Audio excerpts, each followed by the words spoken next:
Bismillahirrahmanirrahim. Assalamualaikum warahmatullahi wabarakatuh.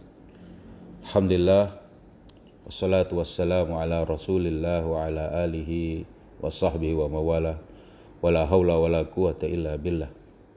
Rabbi israh li sadri wa yassir li amri wahlul uqdatam min lisani yafqahu qawli. Subhanaka la ilma lana illa ma 'allamtana innaka antal alimul hakim, amma ba'du. Alhamdulillah, segala puji hanya bagi Allah. Salawat serta salam semoga selalu tercurah kepada junjungan kita Nabi Muhammad SAW serta keluarganya, sahabatnya, dan juga para pengikutnya yang setia dengan ajarannya hingga akhir zaman. Alhamdulillah, para pendengar yang budiman dan para santri yang dirahmati Allah. Pada saat di akhir bulan Ramadan, kaum muslimin banyak yang bergembira karena mereka akan merayakan hari rayanya. Satu kegembiraan yang wajar, yang memang sudah selayaknya pada saat berhari raya adalah dengan kegembiraan. Begitu juga ada dari sisi yang lain, dari sisi secara nafsiyah. Mungkin ada juga yang merasa bersedih karena meninggalkan Ramadan. Begitu banyak kebaikan Ramadan, sehingga dia akan mendapati satu bulan yang berbeda dengan Ramadan. Dan dia bersedih pada saat Ramadan berlalu pada dirinya. Para pendengar yang budiman, bahwa kita merayakan hari raya dan juga meninggalkan Ramadan adalah kemestian, karena waktu ini adalah milik Allah. Masa ini adalah milik Allah. Kita tidak mampu menahan datangnya siang, bergantinya malam, karena ini adalah bagian dari perputaran sunatullah. Sehingga pada saat kita harus melalui Ramadan, kita mungkin adalah orang yang kemudian mendapati perjalanan waktu ini pada kita. Tinggal kita apakah sudah memaksimalkan pemanfaatan dari waktu-waktu yang kita miliki bersama Ramadan, dan juga akan kita dapati berikutnya adalah bulan Syawal. Banyak materi, banyak tema, banyak pelajaran. Terutama yang harus kita pahami pada mungkin kesempatan kali ini adalah tentang bagaimana kita meraih kesucian dan meninggalkan kemaksiatan. Ada beberapa hal yang kemudian harus kita pahami pada saat kita memahami bulan Ramadan. Dan juga kita memahami tentang hari raya Idul Fitri. Ada 4 hal yang mungkin kita harus coba pahami, atau mungkin kita bisa sederhanakan dalam 2 pasang. Yang pertama, kita harus mengingat firman Allah Subhanahu wa taala. A'udzubillahi minasyaitonirrajim. Bismillahirrahmanirrahim. Syahrul Ramadan allazi unzila fihil Qur'an hudal linnasi wa bayyinatin minal huda wal furqan. Faman syahida minkumus syahra falyasumhu. Shadaqallahul azim. Di ayat ini Allah Subhanahu wa taala mengatakan kepada kita, bulan Ramadan adalah bulan diturunkannya Al-Qur'an. Unzila fihil Qur'an hudal linnas, petunjuk bagi manusia, dan juga penjelas bagi petunjuk untuk manusia itu, dan pembeda yang hak dan yang batil. Maka siapa saja atau barang siapa saja yang mendapati bulan itu, hendaklah dia berpuasa. Pendengar yang budiman dan para santri yang dirahmati Allah, dari sinilah sebagaimana yang diungkapkan oleh Syekh Muhammad Imarah, bahwa inti dari Ramadan itu adalah bulan diturunkannya Al-Quran. Bulan Ramadan bukan bulan haram, karena dalam ayat Al-Quran Allah menjelaskan asy-syahrul haram bisyahril haram. Jadi ada bulan-bulan yang Allah tentukan itu menjadi bulan haram. Bahkan Allah memuliakan di antara bulan-bulan itu, yaitu bulan Rajab, ya kan? Termasuk di situ adalah bulan haram, tapi tidak termasuk Ramadan. Ya. Tapi bukan bulan Ramadan. Berikutnya bulan Dzulqa'dah, bulan Dzulhijjah, dan juga bulan Muharram. Itu adalah bulan-bulan haram. Ramadan bukan bulan haram. Oleh karena itu kita mendapati dari Al-Quran bahwa Ramadan adalah bulannya Al-Quran. Karena diturunkannya Al-Quran. Ini intinya, ini highlightnya kalau boleh dikatakan begitu. Jadi kalau ada orang yang melewati Ramadan tanpa dia lebih akrab dengan Al-Quran, tanpa dia lebih paham dengan Al-Quran, atau bahkan tanpa dia bisa membaca ataupun banyak menghafal Al-Quran di bulan Ramadan, atau bermurajaah dengan Al-Quran di bulan Ramadan, karena kita ketahui Rasulullah SAW beberapa kali menghatamkan Quran di bulan Ramadan. Bahkan langsung itu dikatakan bagaimana Jibril menuntun beliau di bulan Ramadan. Para sahabat pun mendekatkan diri dengan Al-Quran lebih dekat dan lebih akrab lagi di bulan Ramadan. Maka bulan Ramadan adalah bulannya Al-Quran. Lalu di mana tempatnya puasa? Ini yang kedua. Tempatnya puasa adalah sebagai perayaannya. Karena berikutnya, faman syahida minkumus syahra falyasumhu. Siapa saja yang mendapati bulan Ramadan ini, hendaklah dia berpuasa. Jadi puasa itu adalah perayaannya Ramadan. Subhanallah. Perayaannya Quran yang diturunkan di bulan Ramadan. Sehingga dari poin ini, kalau kita ingin mendapati kesucian kita, kalau kita ingin mendapati kesucian kita, maka tidak ada lain adalah mendekat kepada Al-Quran. Dan Al-Quran itulah yang menuntunnya. Karena kalau orang tidak menjalani kehidupan dengan sesuai apa yang diajarkan oleh Al-Quran, maka pada saat itu dia bukan lagi dalam keadaan orang yang bisa suci. Banyak lagi ayat, banyak sekali ayat. Jadi Allah mengatakan misalnya dengan wa yu'allimukumul kitaba, dan Allah mengajarkan Alkitab, mengajarkan Al-Quran. Ya kan? Ayat wa yu'allimul kitaba, Allah mengajarkan mereka Al-Quran. Kemudian wa yuzakkihim, dan Allah mensucikan mereka. Ini dua poin pertama, yaitu Quran diturunkan bulan Ramadan, atau inti dari bulan Ramadan adalah Al-Quran. Dan yang kedua, puasa adalah perayaannya dalam bulan Ramadan mengiringi turunnya Al-Quran. Para pendengar yang budiman dan para santri yang dirahmati Allah Subhanahu wa Ta'ala.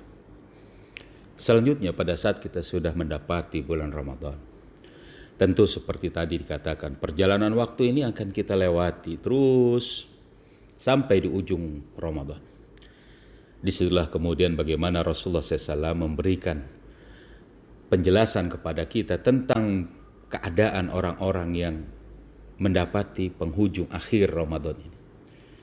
Kata Rasulullah SAW, man shoma Ramadana imanan wahtisaban ghufira lahu ma taqaddama min dzambi. Barang siapa atau siapa saja yang berpuasa di bulan Ramadan dengan iman dan penuh pengharapan kepada Allah, maka Allah akan mengampuni dosa-dosanya yang telah lalu. Inilah dua hal, termasuk bagian dari dua hal. Yang kedua atau poin kedua, kita dapati bahwa hari raya Idul Fitri adalah hari raya kaum muslimin kembali mendapati makanannya. Idul Fitri maknanya adalah kembali kepada kita berbuka, kembali kita mendapati makanan kita setelah kita berpuasa di siang hari, setelah kita merayakan berpuasanya kita di bulan Ramadan. Perayaannya bulan Ramadan adalah dengan berpuasa. Lalu di 1 Syawal kita mendapati kembali makanan kita di siang hari yang Allah telah halalkan. Maka Idul Fitri intinya, highlightnya adalah kembali makan. Bahkan tidak dianggap sebagai kebaikan sesaat sebelum mereka melakukan sholat Id, kecuali jauh lebih diutamakan dan lebih baik lagi dia dalam keadaan sudah berbuka, sudah makan. Di pagi hari yang sebelumnya selama sebulan, setelah subuh, setelah waktu masuk untuk kemudian dia berbuka, dia tidak boleh lagi berbuka. Dia tidak boleh lagi untuk kemudian makan dan minum, walaupun makanan dan minuman itu adalah makanan dan minuman yang halal. Oleh karena itu pada saat dia mendapati bulan Syawal, tanggal 1 Syawal, disitulah perayaannya Idul Fitri. Maksudnya disitulah dia merayakan hari rayanya, maksudnya. Yaitu hari raya kembali dia berbuka, kembali dia makan. Maka dia bersyukur. Maka Allah Subhanahu wa taala mengatakan, walitukmilul iddata walitukabbirallahu ala ma hadakum wala'allakum tashkurun. Dan sempurnakanlah bilangannya dan bertakbirlah. Ya. Jadi sempurnakan bilangan berpuasanya dan bertakbirlah. Ya. Lalu wala'allakum tashkurun di pojok, di akhir ayat itu dikatakan, Allah katakan, hendaklah kamu bersyukur. Allah SWT berfirman tentang bagaimana seseorang yang dia merasa senang, harusnya di situ ya, merasa senang dengan Idul Fitrinya. Karena adalah ungkapan bersyukurnya dia.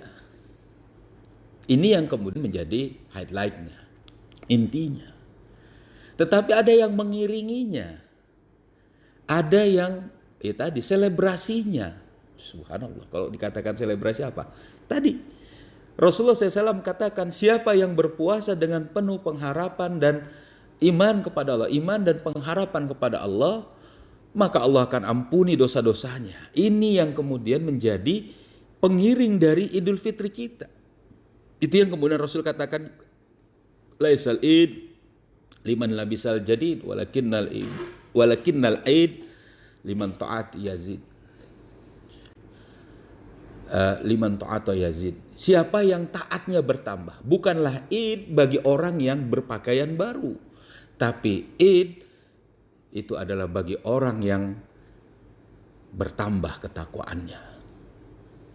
Jadi kalau kita boleh berkata, bagaimana kita setelah mendapati kebaikan bulan Ramadan, kebaikan Idul Fitri, kebaikan berpuasanya untuk bisa lebih menjauhi maksiat, tentu tiada lain adalah kita mendapati bulan Syawal dengan penuh bersih kepada Allah karena tidak ada lagi dosa yang Allah sisakan buat kita karena berpuasanya kita. Karena dosa itulah yang akan membuat orang mudah atau bahkan bisa dikatakan untuk lagi berbuat maksiat, kembali berbuat maksiat. Ini sebagaimana dikatakan pada saat menjelaskan tentang bagaimana hati seseorang yang penuh dengan dosa. Ibnu Qayyim al-Jauziyah menjelaskan, jika dosa semakin bertambah, maka itu akan menutupi hati pemiliknya. Jadi dosa itu akan menutupi hati seseorang. Yang lama-lama setelah ditutupi akan mudah lagi dia berbuat dosa, akan berbuat lagi, mudah lagi dia berbuat dosa. Oleh karena itu kita harus memahami bahwa pada saat kita mendapati Id kita, harusnya kita menguatkan diri kita bahwa kita akan menambah ketakwaan kita kepada Allah. Tentu pada saat itu kita sedang bersyukur kepada Allah karena kita kembali mendapati rizki dari Allah untuk kita nikmati di siang harinya. Para pendengar yang budiman dan para santri yang dirahmati Allah, apa yang kemudian kita bisa ambil dari dua pasang ini, 4 pelajaran ini? Tiada lain adalah disitulah kita akan meraih kesucian dan kita bisa untuk menjauhi kemaksiatan. Bagaimana prosesnya? Tentu prosesnya adalah proses kita melaksanakan ibadah puasa di bulan Ramadan. Selebrasi yang kemudian terus kita lakukan. Harusnya perayaan ini tidak menutupi intinya. Kenapa? Karena intinya adalah Al-Quran. Harusnya umat lebih paham dengan Al-Quran, lebih sadar dengan Al-Quran, lebih akrab dengan Al-Quran, dan lebih ingin menerapkan syariat Allah melalui Al-Quran. Melalui Al-Quran dan As-Sunnah tentu maksudnya di sini. Berikutnya dia akan mendapati 1 Syawal. Dia tidak boleh melupakan intinya bahwa dia harus mendapati kembali makanannya di siang hari. Sebagai rasa syukur dia kepada Allah Subhanahu wa taala. Sebagai rasa syukur dia kepada Allah Subhanahu wa taala. Dan pada saat yang sama dia pun mendapati perayaannya, hasil dari perayaannya dia di bulan Ramadan, yaitu iman, yaitu bersihnya hati. Man shoma ramadhana imanan wahtisaban ghufira lahu ma taqaddama min dzambi. Para pendengar yang budiman dan para santri yang dirahmati Allah. Jadi setelah kita tahu bahwa setelah orang-orang mendapati Idul Fitri adalah dia mendapati kesuciannya kembali, seperti seorang bayi yang kembali dilahirkan, yang baru dilahirkan dari rahim ibunya, suci, bersih, tanpa dosa. Maka bagaimana tanda, kalau boleh kita katakan tanda orang yang bisa meraih kesucian dan mudah untuk menjauhi kemaksiatan? Tandanya adalah dia makin akrab dengan Al-Quran. Karena dia baru saja melewati bulan Al-Quran. Dia makin semangat untuk menerapkan Al-Quran. Dia lebih dekat lagi kepada bagaimana Allah menjelaskan tata kehidupannya sesuai dengan Al-Quran dan dia ikuti. Bila saat ini dia belum mendapati kehidupannya sesuai dengan Al-Quran, dia akan coba mengusahakannya, mengaturnya, baik kehidupan secara individu, bermasyarakat, dan bernegara. Sehingga dengan kata lain, dia akan memperjuangkan Al-Quran. Dia akan mencoba menjawantahkan Al-Quran. Karena itu adalah kunci dari apa? Dari yang memberikan kepadanya kehidupan. Al-Quran adalah kehidupan nyata. Kita bisa katakan orang-orang kafir yang tidak mau mengikuti Al-Quran, orang-orang kafir yang tidak mau mengikuti ajaran Allah dari Al-Quran, tentu Quran adalah memberi petunjuk yang terbaik bagi mereka sebenarnya. Pada saat mereka tidak mau, mereka seolah-olah seperti tanah. Sebagaimana mereka katakan pada saat mereka di hadapan Allah Subhanahu wa taala di hari kiamat nanti, pada saat dia tidak mengikuti Al-Qur'an, ya laitani kuntu turoba, nauzubillah. Ya wahai Tuhanku, kembalikan saja aku kembali kehidupan dunia ini walaupun aku jadi tanah. Jadi tidak hidup pun tidak apa-apa, lebih baik kata mereka. Kenapa? Kalau hidupnya tidak mengikuti Al-Qur'an. Oleh karena itu, pada saat kita mengatakan di sini, kita melewati Ramadan kita, mendapati Idul Fitri kita, tiada lain adalah pada saat kita mau mengikuti Al-Quran. Itulah tandanya.